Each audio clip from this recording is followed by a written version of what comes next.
Bonjour frères et sœurs. Frères et sœurs dispersés partout dans le monde. Enfants de la terre-mère.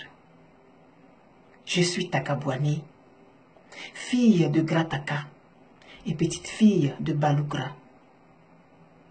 Je suis le témoin et la mémoire du temps passé et à venir. Légère comme une plume, je virevolte à travers le temps immuable pour vous apporter les nouvelles du passé. Je suis l'éveilleur de conscience, la lumière qui vous précède et qui éclaire votre chemin. Je suis la vie, je suis l'amour, je suis le berceau de l'humanité. Mais je suis surtout le porte-parole du temps. Prêtez donc attention à mes paroles. En ce temps-là, vivait dans le Mandé le roi Naremanga. Il était l'époux de Sassouma Berete. C'était un roi paisible. Un jour, un chasseur devin avait tué un gibier et était venu lui apporter sa part selon la coutume qui était en tout cas selon la coutume de ce temps-là. Et avant de prendre congé du roi, il lui a fait une prophétie. Il lui a dit qu'il allait faire un enfant avec une femme qui n'était pas sa belle et séduisante Sassouma Berete, mais une autre femme. Et c'est celui-là qui allait lui succéder valablement. Le roi a pris l'information et le temps a passé. À quelque temps de là, dans un village qui s'appelait Do, il y avait un buffle qui s'aimait la pagaille. Au crépuscule, personne n'osait s'aventurer dehors. On rencontrait les cornes de ce buffle et c'était la mort assurée.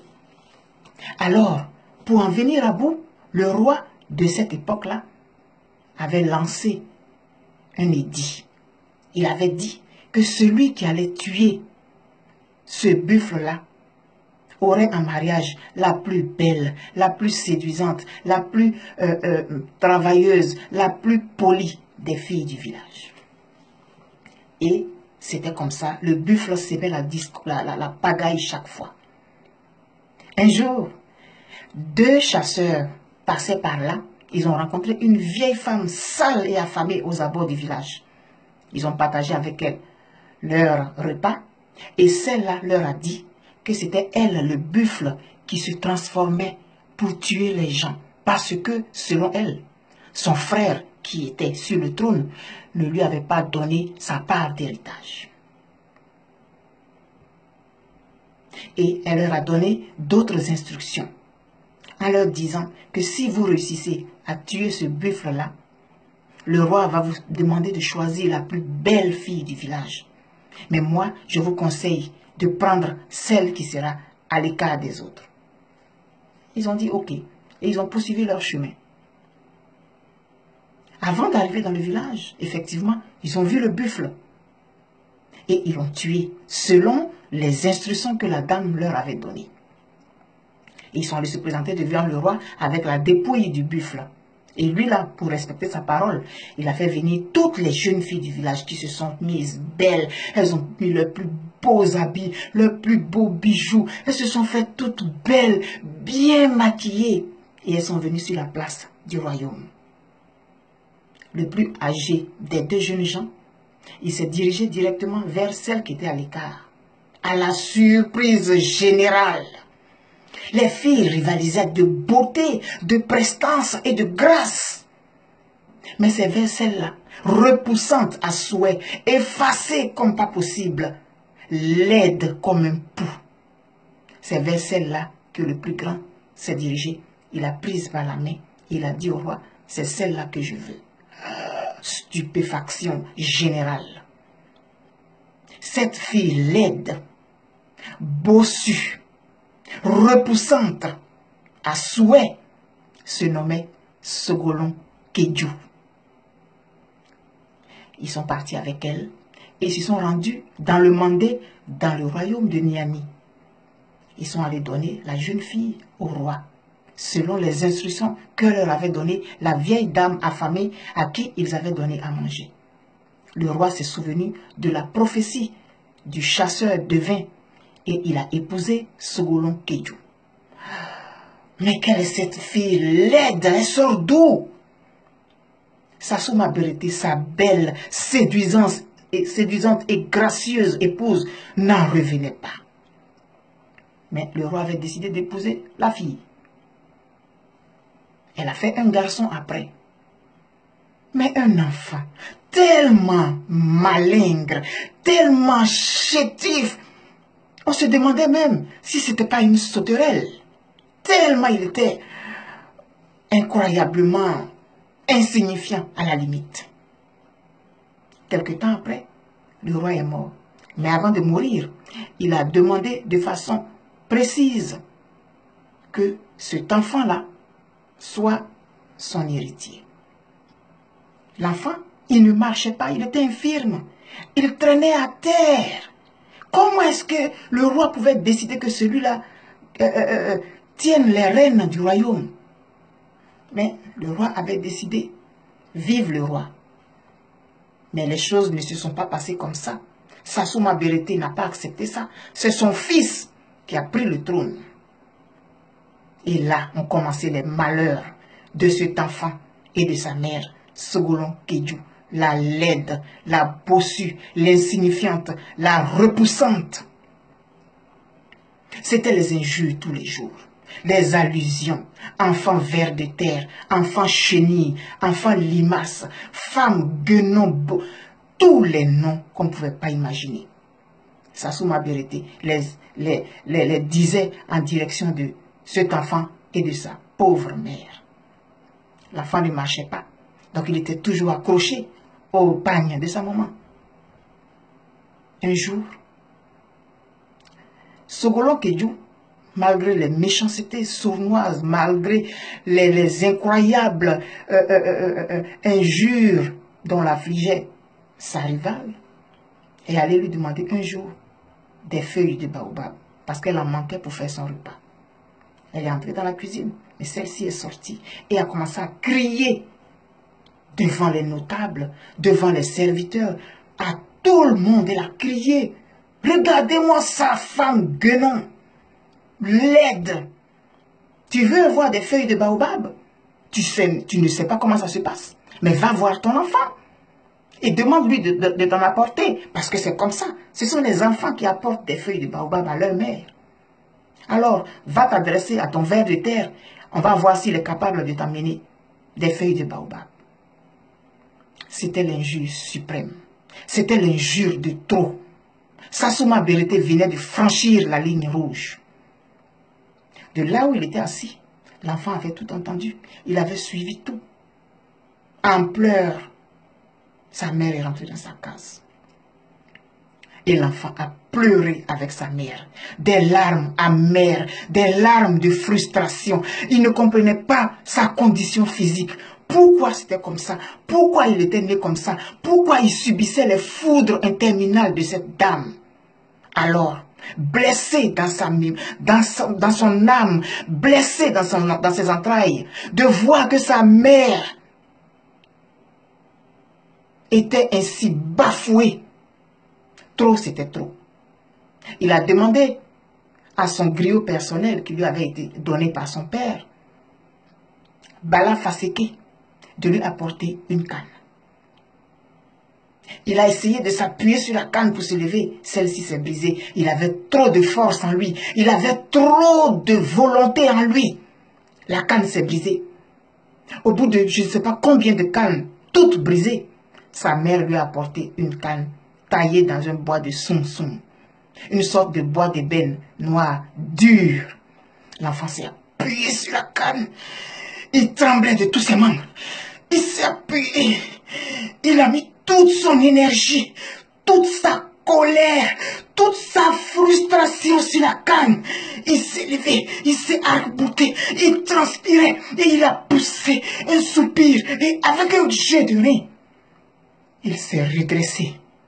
La canne ne s'est pas brisée. Il était en colère. Il était frustré. Il était blessé. Trop, c'était trop. Et il s'est tenu droit. Ça courait de partout. Les gens venaient de partout pour voir ce prodige, ce miracle qui venait de se passer sous leurs yeux. Ainsi, Soundiata Keïta, à 7 ans, venait de se lever. Lui, l'enfant, limace, l'enfant ver de terre, venait de se lever. Il a fait un pas, un deuxième, un troisième. Il y avait un silence lourd, un silence majestueux qui venait de se placer sur la concession royale. Soundiata Keïta est sorti de la maison, de la cour, suivi par une foule compacte qui voulait voir ce qu'il allait faire. Il n'a pas dit un seul mot. À aucun moment, il ne s'est adressé à celle qui venait d'insulter sa mère. Il est allé dans la cour. Il a vu un baobab. Pour ceux qui ne savent pas c'est quoi un baobab, allez chercher les images sur Google et vous verrez c'est quoi un baobab. Soundiata Keïta a déraciné le baobab. Il a apporté dans la cour et il a planté devant la case de sa mère en lui disant: Mère, sers-toi autant que tu veux. Ainsi naquit Soundiata Keïta, le roi du Manding, le créateur du royaume du Mali, actuellement en Guinée, le prince du Mandé, l'enfant buffle, l'homme lion, l'homme panthère, venait de se révéler ainsi à la face du monde et écrire son nom en lettres d'or dans l'histoire du Manding. Parce qu'il avait subi l'injure suprême. Il avait été blessé dans sa dignité. Il n'a fait aucun discours. Il n'a posé aucun acte. Mais il a démontré qu'on ne pouvait pas continuer à l'insulter impunément. Ça lui a donné la force de vaincre son infirmité. Ça lui a donné la force nécessaire qu'il a puisée dans ses entrailles pour se lever ce jour-là et montrer à la face du monde que c'en était trop, qu'il ne pouvait plus supporter les injures, soit-elle, fût-elle justifiée, parce qu'il était infirme, parce que sa mère était laide. C'est vrai, elle était laide. C'est vrai, c'était une guenon bossue. Mais c'en était trop. Il ne pouvait plus supporter ça. Je vais m'arrêter là. L'histoire de Soundiata Keïta. Keïta qui veut dire prends ton héritage. Il a pris à la suite son héritage, celui qui lui était dû, ce que son père avait dit avant de rendre l'âme. Homme noir, connais-tu ta destinée? Homme noir, connais-tu ta destinée? Es-tu prêt à l'arracher? Es-tu prêt à rejeter l'injure suprême? On te traite de merde. Que fais-tu pour relever ce défi? Tu n'as pas besoin d'aller en guerre contre qui que ce soit. Prends la force qui est en toi. Élève-toi.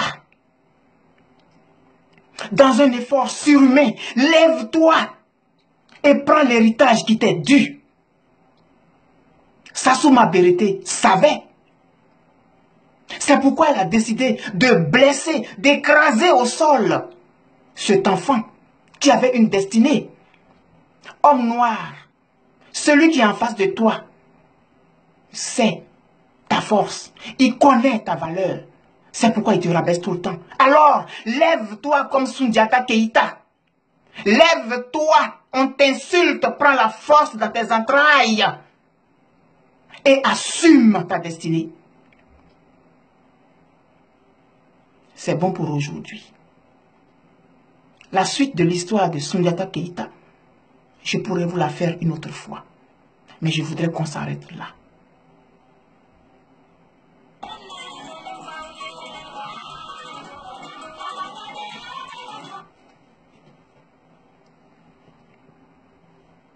C'est bon. Je vous aime.